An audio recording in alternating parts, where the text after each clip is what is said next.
महाराज भगवान ने देखा कि इन गोपियों का हृदय तो बड़ा निर्मल है, सो दोए दोए गोपी और बिच बिच माधव। आज यहाँ पार्वती मैया बड़ा सुंदर श्रृंगार कर रही थी और श्रृंगार करते करते इतने में भोले बाबा आ गए। अरे देवी कहाँ जा रही हो? मैया पार्वती कहने लगी हम तो महारास में जा रहे, वृंदावन में महारास हो रहा है। अच्छा तो हमें भी अपने साथ में लेकर के चलो। लेकिन पार्वती मैया कहने लगी वहां पर केवल एक ही पुरुष है और वो है कन्हैया, उनके अलावा कोई दूसरा पुरुष नहीं है। अच्छा तो एक काम करो, मुझे भी गोपी बना दो, ऐसा सजा दो मुझको और कोई न जाने इस राज को, इस राज को। और एक दिना भोले भंडारी और बन के ब्रज की नारी वृंदावन आ गए हैं, वृंदावन आ गए हैं। और जैसे ही वृंदावन में आए महाराज, भोले बाबा लाइन में सबसे पीछे खड़े हैं। गोविंद भगवान ने सोचा आज ये नई गोपी कहां से आई, आज तो मैं इसके मुखमंडल के दर्शन करूंगी, आज तो मैं इसका मुख देखूंगा। और शंकर भगवान तो सबसे पीछे खड़े थे लाइन में, और कन्हैया जैसे ही दौड़ लगाकर पीछे पहुंचे सो भोले बाबा दौड़ लगाकर तुरंत आगे आ गए। और कन्हैया जैसे ही आगे आमे सो भोले बाबा दौड़ लगाकर पीछे चले जाएं। कन्हैया बोले बड़ी समस्या है। जब गोविंद भगवान भोले बाबा का पीछा करते हैं, जैसे ही भोले बाबा के लिए गोविंद भगवान आगे आते सो भोले बाबा पीछे चले जाते हैं, और जब गोविंद भगवान पीछे जाते सो भोले बाबा आगे आ जाते हैं। बड़ी विडंबना। अच्छा किसी और को तो कोई दिक्कत नहीं थी, लेकिन जो नाग देवता को झोली में डाल के लाए थे ना, उन्हें बड़ी तकलीफ होने लगी। सो नाग देवता यहाँ शंकर भगवान की जटाओं में से होते हुए जैसे ही सिर पे पहुंचे और जैसे ही अपना फन उठाया, सुख सक गई जब सिर से साड़ी और मुस्काए गिरधारी वृंदावन आ गए हैं, वृंदावन आ गए हैं। अरे भोलेनाथ तुम आप ऐसे महाराज में प्रवेश नहीं कर सकते, पहले आपको गोपी सरोवर में स्नान करना पड़ेगा। और जैसे ही भोले बाबा ने गोपी सरोवर में स्नान किया, सो बढ़िया नथनिया पहन के बाहर निकले, साड़ी पहन के। अच्छा बताओ गोपेश्वर महादेव के दर्शन किस किसने किए? हाथ उठाओ। गोपेश्वर महादेव के दर्शन वृंदावन में देखो कितने प्यारे लगते हैं, बढ़िया नथनिया पहने हैं, लाली लगाए हैं, सुंदर श्रृंगार किए हुए हैं। मैया पार्वती तो 4 कदम पीछे हट गई। हे भगवान, ये गोपी सरोवर में स्नान करने से पुरुष से स्त्री बन गए, और मैंने कहीं इसमें स्नान किया और मैं कहीं स्त्री से पुरुष बन गई, तो इसलिए मैया पार्वती बाहर ही खड़ी हाथ जोड़ के। अच्छा दुनिया का ऐसा कोई मंदिर नहीं है शंकर जी का जहां पे भोले बाबा के साथ में पार्वती जी विराजमान ना हो, लेकिन दुनिया का केवल एक ही मंदिर ऐसा है गोपेश्वर महादेव का, जहां भोले बाबा अंदर बैठे, मैया पार्वती हाथ जोड़ के बाहर बैठी। मैया पार्वती कहती है चलना नहीं है क्या कैलाश पर्वत को? भोले बाबा बोले हम तो यहीं पे ठीक है, तुम्हें जाना से तुम चली जाओ, हम तो यहीं पे मस्त हैं। बोलो गोपेश्वर महादेव की जय। अब गोविंद भगवान ने महारास प्रारंभ किया है, और जब महारास प्रारंभ किया सो दोए दोए गोपी बिच बिच माधव, दो दो गोपियों के बीच में गोविंद भगवान ऐसे खड़े हैं मानो सबको ऐसा लग रहा है परमात्मा हमारे साथ नृत्य कर रहे हैं, परमात्मा हमारे साथ में नृत्य कर रहे हैं। सबको ऐसा लग रहा है, सबको ऐसा लग रहा है गोविंद हमारे साथ में नृत्य कर रहे हैं। लेकिन देखो नृत्य करते करते गोपियों के मन में अभिमान आ गया। अभिमान क्या आया? देखो हम बहुत ज्यादा सुंदर हैं ना, सो हमारी सुंदरता पर मोहित होकर के भगवान हमारे साथ नृत्य कर रहे हैं। जो सुंदर होता है ना गोरा होता है, हाँ जो गोरा होता है ऐसे चलता छाती तान के हम गोरे हैं, और जो काला होता है, जो करिया होता है, वो तो दिन रात पलस्तर रगड़ता है, हम भी गोरे हो जाएं। लेकिन भगवान ने कहा हमें गोरे काले से क्या मतलब है, हम तो इस अभिमान से सदा दूर रहते हैं। और तुम्हारे मन में ये अभिमान जो अच्छा गोपियों को हुआ था अभिमान और राधा रानी को हुआ था मान। अभिमान में मान में बहुत अंतर है। अभिमान कैसा हुआ? बोले हम बहुत ज्यादा सुंदर हैं, सो हमारी सुंदरता पर मोहित होकर गोविंद हमारे साथ में नृत्य कर रहे हैं। लेकिन राधा रानी को हुआ था मान। कैसा? राधा रानी को कैसा मान हुआ? राधा रानी अपने मन में सोच रही हैं कि देखो जैसे भगवान सबके साथ में नृत्य कर रहे ऐसे हमारे साथ में नृत्य कर रहे हैं। सो गोविंद भगवान राधा रानी को साथ में लेकर के वहां महाराज से अंतर ध्यान हो जाते हैं। अच्छा, थोड़ी देर तक तो गोपियां रास करती रही, लेकिन फिर थोड़ी देर बाद देखा, अरे गोविंद कहाँ चले गए, कन्हैया कहाँ चले गए, कहीं भी दिख नहीं रहे। चारों तरफ देखा, गोविंद भगवान कहीं भी नहीं दिखे। और जब कहीं भी नहीं दिखे, गोपियां जगह जगह पूछ रही हैं। पृथ्वी माता से पूछा, हे पृथ्वी माता, आपको तो गोविंद भगवान का परम स्पंदन प्राप्त होता है, आप बताओ ना गोविंद कहाँ गए, आप बताओ ना कन्हैया हमें छोड़ के कहाँ चले गए। लेकिन पृथ्वी माता ने कोई जवाब नहीं दिया। तुलसी मैया से पूछा, हे तुलसी माँ, आपके बिना तो गोविंद प्रसाद भी ग्रहण नहीं करते, आप बताओ ना कन्हैया हमें छोड़कर कहाँ चले गए। तुलसी मैया से जैसे ही पूछा, गोपियां कहने लगी, ये तो हमें अपनी सौत समझती है, ये क्यों बताएगी गोविंद कहाँ गए हैं? ये तो हमें अपना सौत समझती है। पीपल देव से पूछा, पर किसी ने कोई जवाब नहीं दिया। अच्छा, जब गोपियां परमात्मा को ढूंढ रही थी, तो ढूंढते ढूंढते पता गोपियां क्या कहने लगी, अरे ब्रजवासियों, तुम्हें घबराने की जरूरत नहीं है, मैंने गिरिराज महाराज को उठा लिया है। ब्रजवासियों, तुम्हें घबराने की जरूरत नहीं, मैंने दावाग्नि का पान कर लिया है। ब्रजवासियों, तुम्हें घबराने की जरूरत नहीं, मैंने पूतना को मार दिया है। परीक्षित जी पूछने लगे सुखदेव जी से, गुरु जी ये क्या हो रहा है? गोपियां तो परमात्मा को ढूंढ रही थी, लेकिन ये क्या हो रहा है? सुखदेव जी कहने लगे, राजन ये हो नहीं रहा है, बल्कि जब गोपियां परमात्मा को ढूंढ रही थी तो उन गोपियों को ऐसा लगने लगा मानो मैं ही कृष्ण हूं, कि लाली मेरे लाल की उज्जत देखूं तित लाल, ओ लाली देखन में गई सुमे हूं है गई लाल, सुमे हूं है गई लाल। लाली मेरे लाल की जित देखूं तित लाल, और लाली देखन में गई सुमे हूं है गई लाल। जब गोपियां परमात्मा को ढूंढ रही थी तो उनको ऐसा लगने लगा कि मैं ही कृष्ण हूं। लेकिन थोड़ी देर बाद कहने लगी, अरे हम ये क्या कर रहे हैं, हम तो गोविंद भगवान को ढूंढने निकले थे।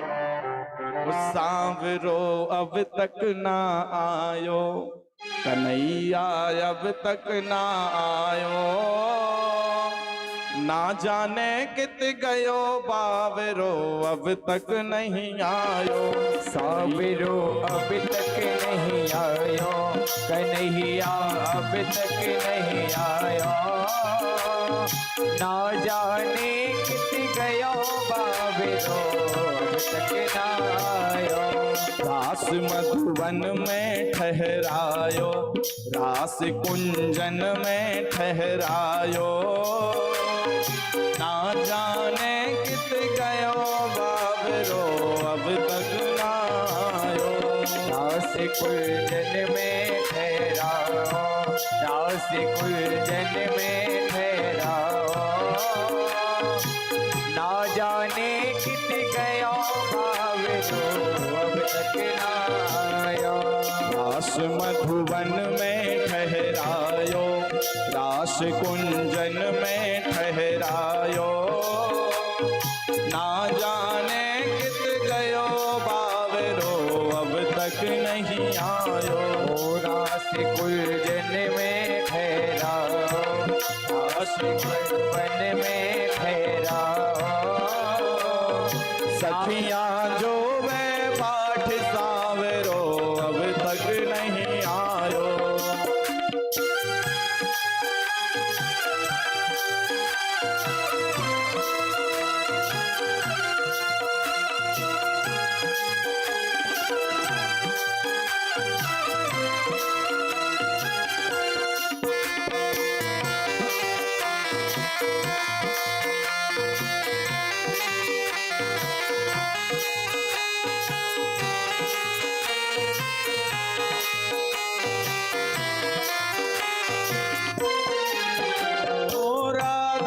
सोच करे मन माही कोई तो बिलमायो, गुण जाने कित गयो बाबरो अब तक ना आयो। गुण जाने कित गयो बाबरो अब तक ना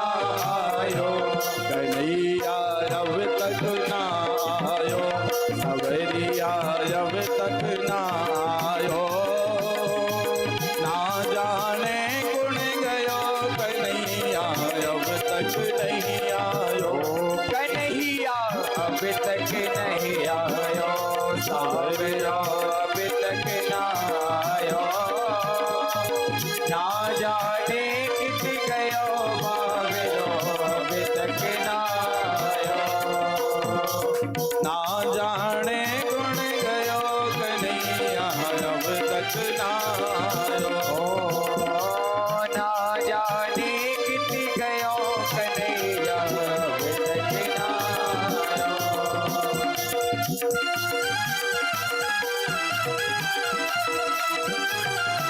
सभी लोग बड़े भाव से ताली की सेवा करते हो।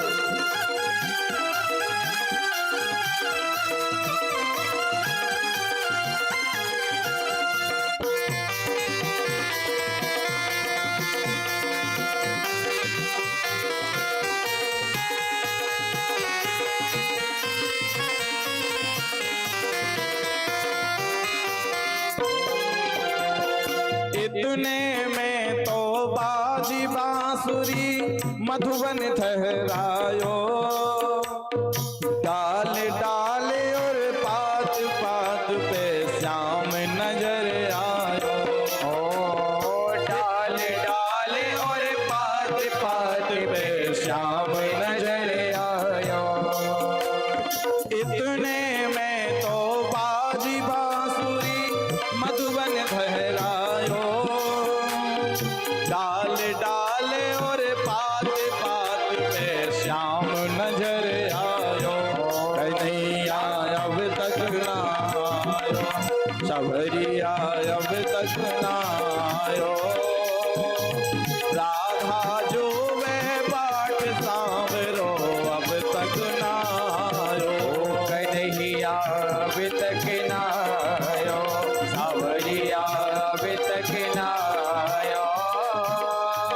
ना जाने गुण गयो कन्हैया अभी तक ना आयो।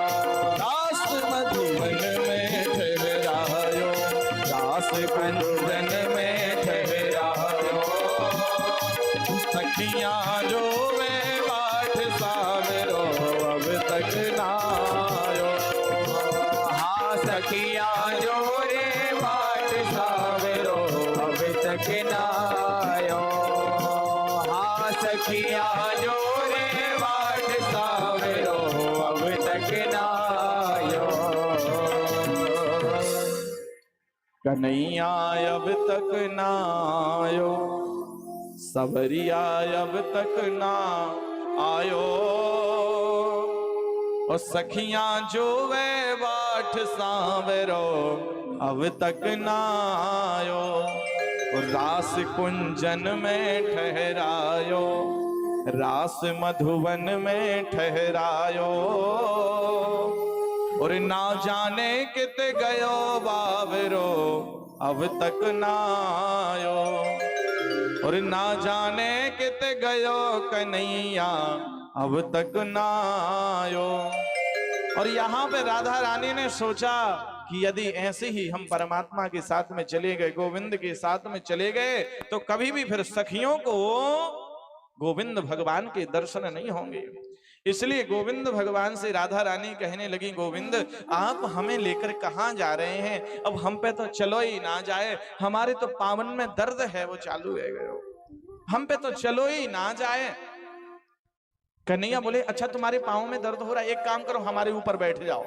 सो गोविंद भगवान नीचे बैठ गए और जैसे ही राधा रानी ने कन्हैया के कंधे पर पैर रखने का प्रयास किया और जैसे ही पैर रखा सो गोविंद भगवान राधा रानी को भी छोड़ करके अंतर ध्यान हो गए। गोपियां ढूंढती ढूंढती आई, राधा रानी रास्ते में मिल गई। अरे राधा रानी, तुम्हें भी गोविंद छोड़ करके चले गए? राधा रानी कहने लगी, गोपियों, जो तुम्हारे मन में अभिमान आ गया था ना, वो हमारे मन में भी आ गया, इसलिए परमात्मा हमें भी अकेला छोड़ करके चले गए। इसलिए परमात्मा हमें भी यहाँ अकेला छोड़ करके चले गए। और जैसे ही सभी गोपियां यमुना जी के किनारे पहुंचती हैं, सुखदेव जी बड़े सुंदर शब्दों में यहाँ गोपी गीत का वर्णन करते हैं।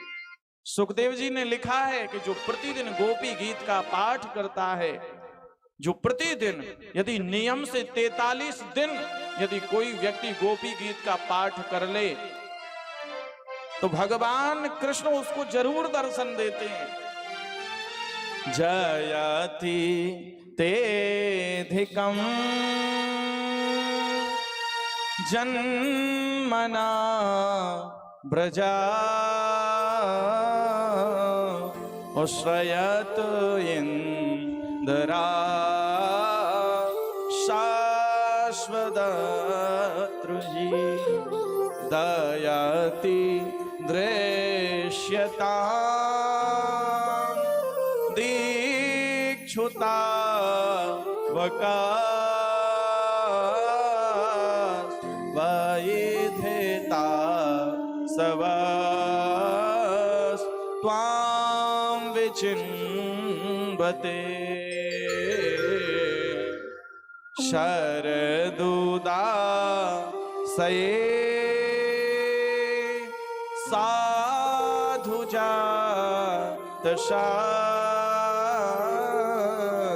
सरसिजो धरा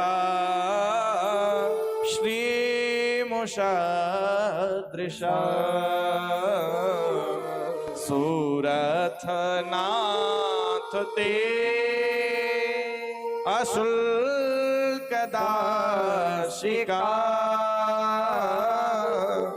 वरधने न तो